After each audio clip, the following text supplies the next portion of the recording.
Hello, my name is Alex, that libtard pony snowflake. And Paul Joseph Watson has a new video out. So I thought we'd sit back, relax, and dissect it a bit. So without further ado, let's get started. Robert De Niro is a complete idiot. You do this all the time.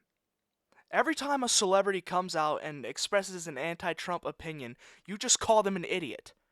Just because someone has a different opinion than you doesn't make them an idiot. Not an argument. It's not an argument. Instead of resorting to childish playground bully tactics and insulting your political adversaries, why don't you explain why De Niro is wrong?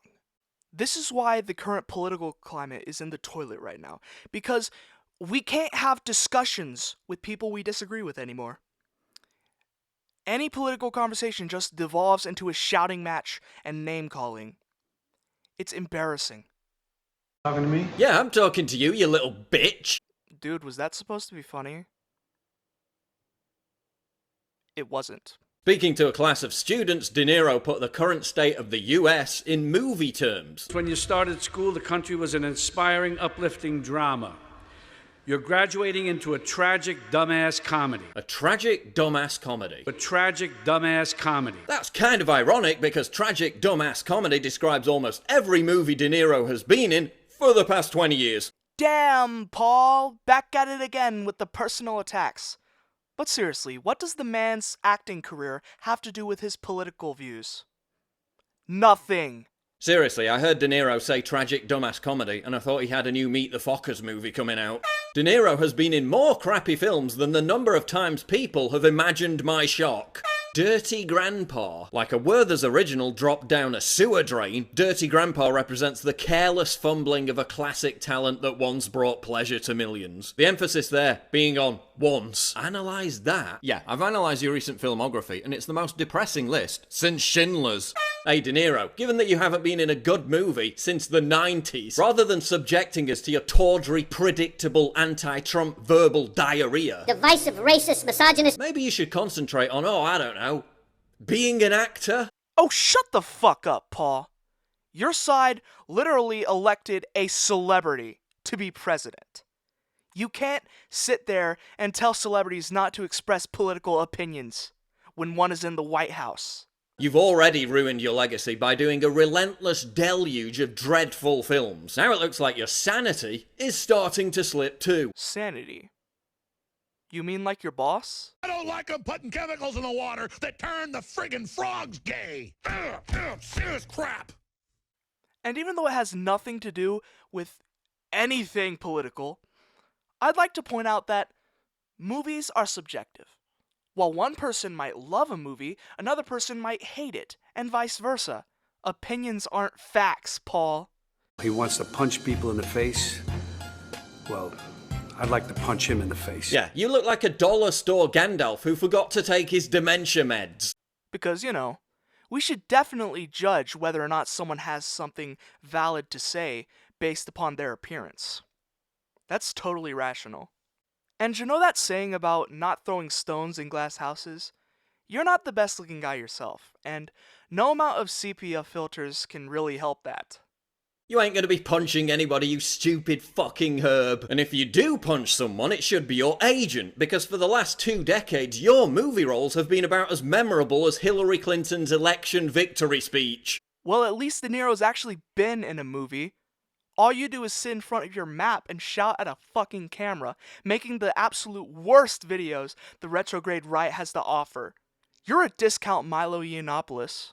It's also kind of ironic that back when you were in a good movie, Taxi Driver, 40 years ago, you played an unhinged lunatic who wanted to kill a politician, which is the very scenario your hysterical scaremongering about Trump might create in real life. Like you don't fearmonger.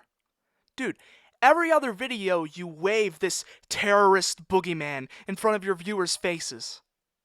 Thanks to its maniacal obsession with delegitimizing Trump, the left has created plenty of potential Travis Bickles. A tragic, dumbass comedy. Hey, De Niro, the only tragic dumbass comedy is you and your dying career. You reportedly told your wife, I wouldn't have to keep making shitty movies if you didn't spend all my money. You're a fraud. You're a sellout. You're a washed-up has-been whose movies are as arduously dull as your cringe-worthy virtue signalling. You're the Onision of the alt-right. You're hypocritical, you present strawman arguments, and just constant fallacies. No one's cringier than you.